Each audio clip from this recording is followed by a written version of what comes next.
El tapón no es tan pesado si estás bien acompañado. Escucha MAP Radio. Y hoy vamos a empezar con un tema porque sucede y acontece que me toca personalmente, chicas. Yo no sé si ustedes han vivido eso, pero es lo que es agarrarte de repente la cabeza y tú sientes que el cabello se te está cayendo y no entender el por qué. Y por eso hoy nos acompañan dos profesionales en el tema. Bienvenida a la doctora Rosy Núñez, dermatóloga, tricóloga, cirujana dermatóloga, secretaria actual de la Sociedad Dominicana de Dermatología, y a la doctora Jessica Sánchez, dermatóloga, tricóloga. Bienvenidas a MAP Radio. Muchas gracias. Qué gracias gusto tener dos mujeres, además tan bellas, tan preparadas. Porque como decía Paloma, esto es un tema que a las mujeres nos pasa mucho, pero como la única que ha vivido la menopausia soy yo, eso es un tema serio en la mujer madura de este tiempo, que antes no lo hablábamos, muchas veces no entendíamos lo que estaba pasando, pero es cuando un día tú te levantas y te das cuenta que tú tienes alopecia, lo que es una caída rápida y a veces grande de tu cabello. Vamos a hablar un poquito de este tema que es incómodo pero necesario. Bienvenidas. Gracias. Hola, chicas. Bueno, ¿cuándo? Bueno. Sí. ¿Puedo? Ok. Chicas, ¿cuándo debemos considerar, doctoras? Discúlpenme.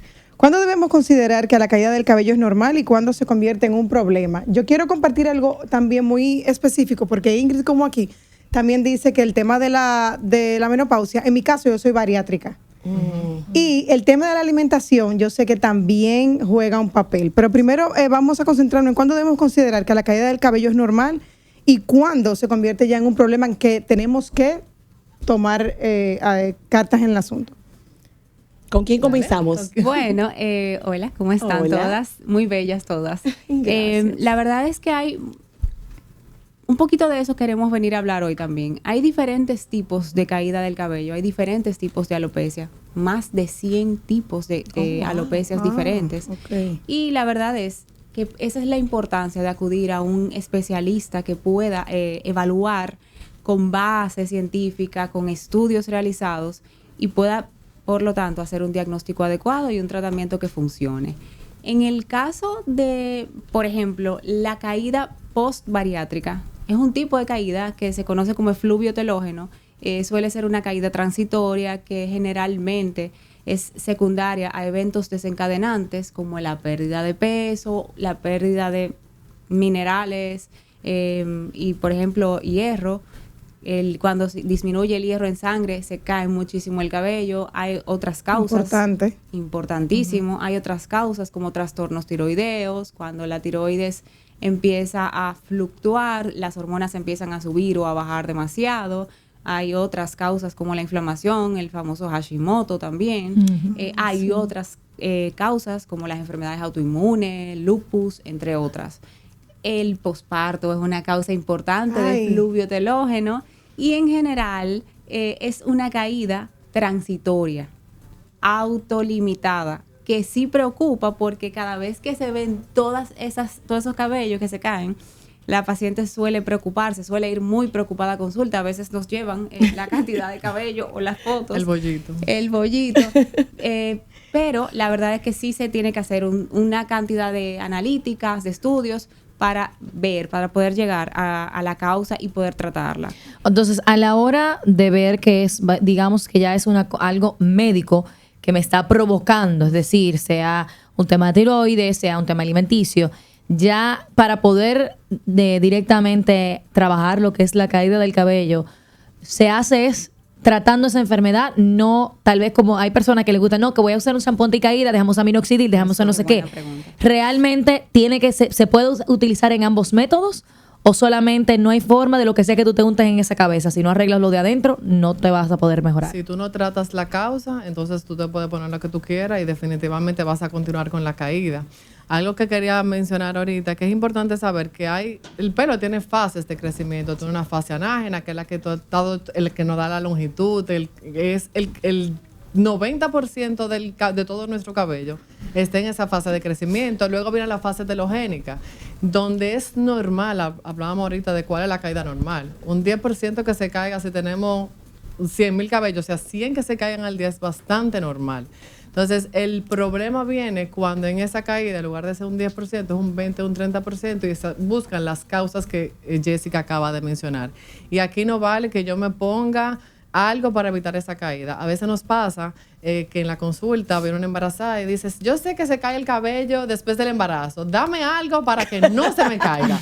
Entonces esto simplemente no va a pasar. ¿Por qué? Porque el cuerpo, cuando bajan esos estrógenos después del desembarazo, automáticamente ese cabello entra en fase de fluvio telogénico y se va a caer. Entonces no hay nada que yo vaya a dar para evitar que se me caiga. Ahora, yo sí puedo preparar ese ambiente para cuando se caiga, podemos utilizar oligoelementos para que encuentre como que un microambiente bonito, fértil, con oligoelementos que cuando él vaya a crecer de nuevo, bueno, pues en un terreno favorable. Sí. Pero definitivamente aquí hay que buscar y tratar la causa. 2 preguntas. La primera es, yo tengo mujeres en mi familia que sufren no sé si ya se ha diagnosticado así como algún tipo de alopecia, pero sí tienen, he visto se ha disminuido la cantidad de cabello que tienen significativamente. Quiero saber si eso es hereditario y también quiero saber si a las niñas hay algún momento en el que las madres deben prestarle atención a la cantidad de cabello que tienen. Sí, mira, con respecto a las mujeres en la familia, es muy probable que estemos hablando de una alopecia androgenética y esto es una condición hereditaria, pero que también se puede desarrollar de nuevo. O sea, una persona perfectamente sin antecedentes en la familia puede desarrollarla también. También ocurre algo que es, digamos que normal, y es que las mujeres a partir de cierta edad, cuando disminuyen naturalmente las hormonas sexuales femeninas, empiezan a tener un afinamiento natural de la hebra. Por eso, generalmente solemos escuchar, yo tenía muchísimo cabello cuando yo era joven y ya tengo poco. Y ese es el tipo de, digamos, de alopecia que en lo que las mujeres se ven como un clarito aquí, tienen menos densidad, entienden que necesitan cosas que le den volumen, empiezan a ponerse los sprays. Mousse, todo eso. Cocoteros. Exacto, exactamente. Todo eso, empiezan los truquitos. Pero lo ideal en todos los casos es buscar ayuda, porque estos casos tienen tratamiento y se resuelven y se mejoran muchísimo. Es cierto que no vamos a volver a tener los cabellos de cuando teníamos 18, pero sí se mejora muchísimo esa densidad. Y entonces mi segunda pregunta, porque por ejemplo mi hija tiene el cabello súper finito y yo sé que los niños generalmente tienen como un cabello, digamos que no es el de ellos que van a hacer cuando sean más grandes. Transitorio. Digamos que efecto Benjamin Button, al revés, cuando son chiquitos tienen menos. Entonces yo quisiera saber, a partir de qué edad ya yo voy a saber como que, ok, este es el cabello verdaderamente, más o menos esta es la cantidad que mi hija realmente va a tener. Mira, ¿qué te digo con eso? A veces los padres han llegado con esa duda, pero lo que le preocupa más al papá es que no tiene la densidad que él quiere que tenga ella. Porque al final de cuentas, todo el mundo tiene genéticamente una cantidad específica. Y a medida que el niño va como creciendo, esa misma hebra también va cogiendo grosor y eventualmente va logrando un volumen. Cuando tú sí debes de acudir a buscar ayuda, cuando tú estás viendo una caída fuera de lugar, estás viendo áreas sin cabello, áreas redondeadas sin cabello, cuando ves pelo ralo, pelo corto, uno ves áreas uno más corto que otro. En los niños es muy común, es muy frecuente, algo que se llama en tricología la tricotilomanía. La tricotilomanía no es más que el hábito de traccionar el cabello. El niño lo hace de manera involuntaria y tiene mucho que ver con factores emocionales. Entonces, cuando vemos a esos niños que tienen como una área clara. Ah, no, claro, si tiene un claro, yo voy para allá de una vez. Exacto. Entonces, pero después de ahí, porque tenga poco cabello, definitivamente ese folículo, como es bebé, va a ir desarrollando y va a tomar ¿Cómo a qué edad, más o menos? La pubertad marca como ese porque cambio. Porque él tiene 9 años, mi hija. Es una consulta, estoy aprovechando. Acuérdate que tú no sustituyes la evaluación. No, yo voy para allá. Yo estoy seguro que voy a visitarlas. La pubertad marca como la diferencia. Cuando cuando viene la explosión, el estallido de las hormonas sexuales femeninas, entonces sí, generalmente el cabello empieza a tomar un grosor. Y también nos pasa, yo no sé si a ti te pasa, Rosy, que con los varones empiezan a decir, pero que él tenía el pelo lacio y se le ha encrespado. Sí, que ya está diferente, diferente, hay que buscar métodos para aplacar el cabello. Suele pasar. Doctoras Rosy y Jessica, hablemos del estrés. ¿Realmente el estrés es capaz de hacerme caer el pelo?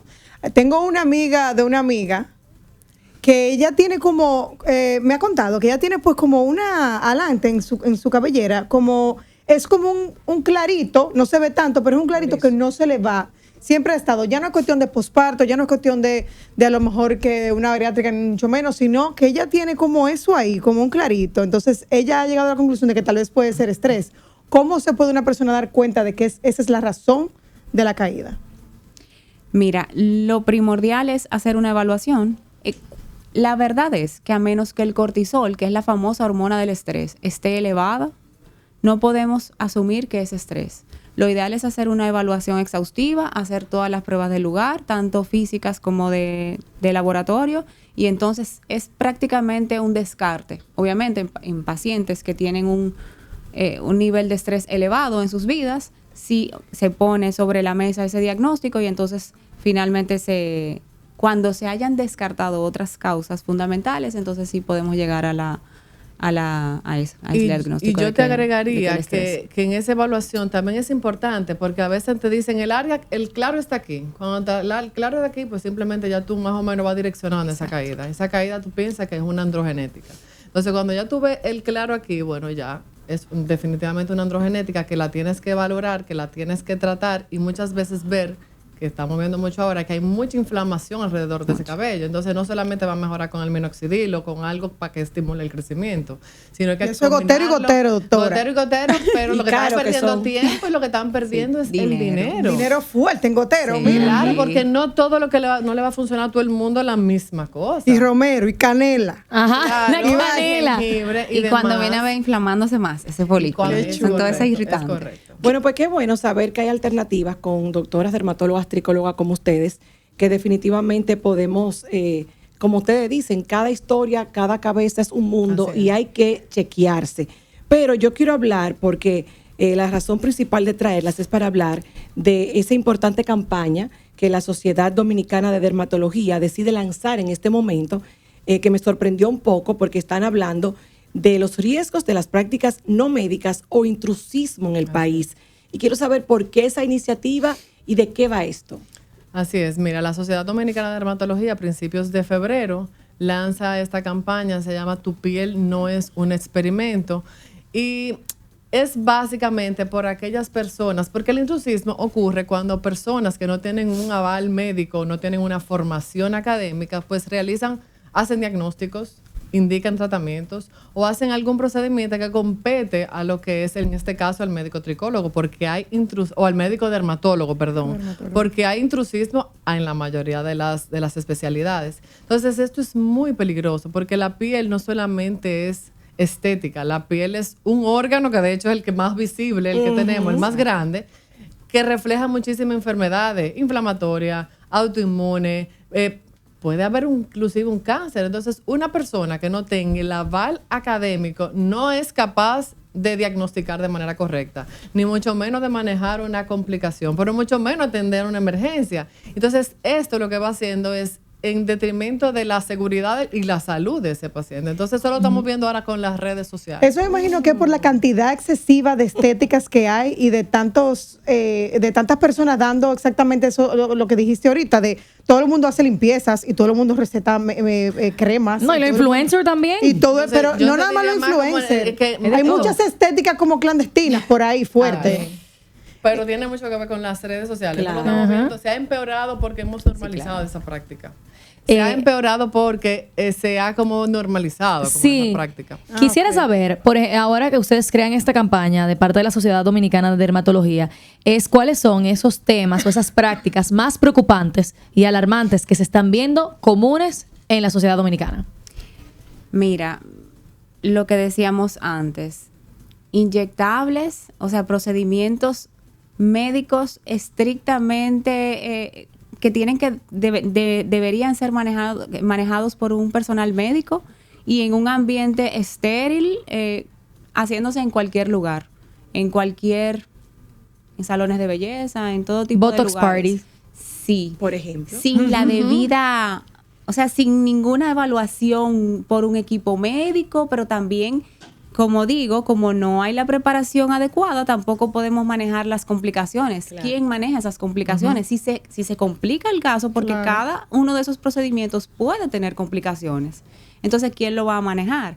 Pero no solamente eso, incluso hemos visto, porque ha habido casos aquí en este país que han salido a la luz pública de procedimientos quirúrgicos que se hacen de manera clandestina y sin la debida, sin nada, sin el mínimo de nada, de asepsia, de antisepsia, de nada. Lo más sorprendente Absolutamente nada. también, y creo que es muy importante tener esta conversación y que existan campañas como estas, es precisamente que aunque vemos que hay médicos que tienen casos abiertos de mala práctica, Sí. que no tienen unos centros, como bien decían, con la higiene Con adecuada. la habilitación. O sea, es importante que sepan que El postoperatorio. la población debe saber que cuando busca ayuda en una persona, número uno, buscar la credencial de esa persona. Claro.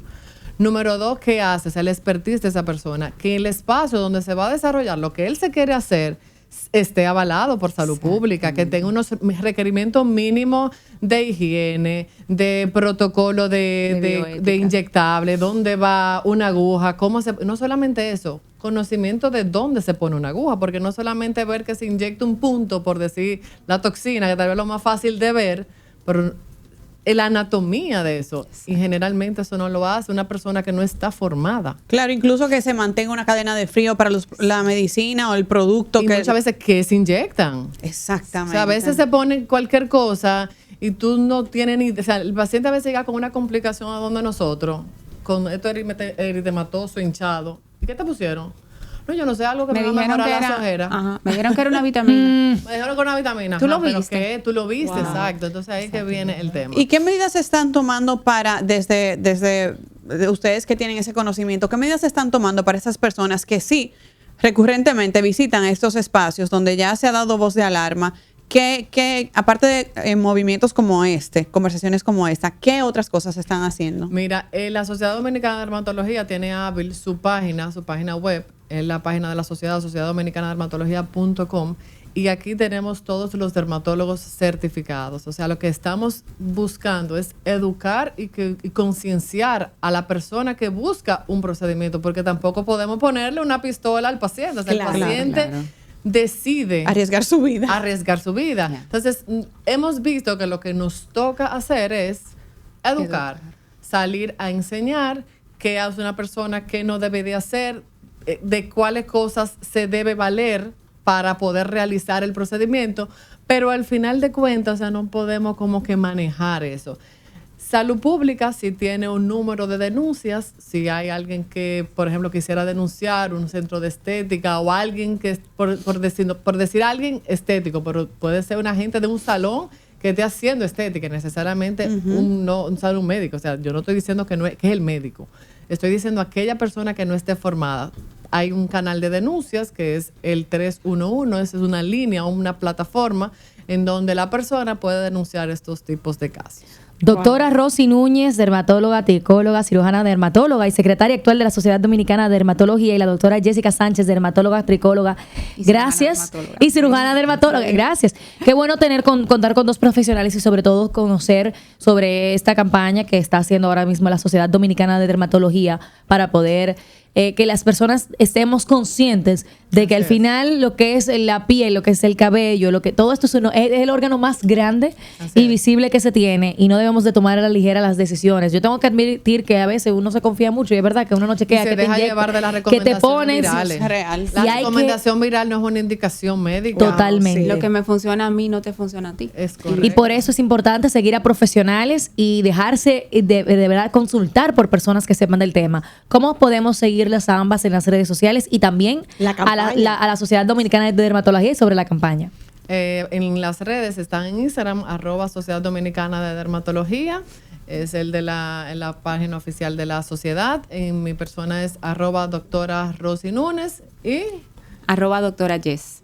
Gracias. DRA Jess. Gracias a las Gracias dos, a de verdad. ustedes. Un gusto Gracias que a utilicen ustedes. nuestra plataforma para llevar una información de conciencia que realmente necesitamos. Así que gracias y éxito con esta campaña. Ojalá que podamos seguir siendo voz de los que no la tienen. El tapón no es tan pesado si estás bien acompañado. Escucha MAP Radio, un programa hecho por mujeres para todos. Entrevistas, comentarios y la mejor vibra para cerrar tu jornada. De lunes a viernes de 5 a 7 de la tarde. MAP Radio, solo por la X102, tu alternativa.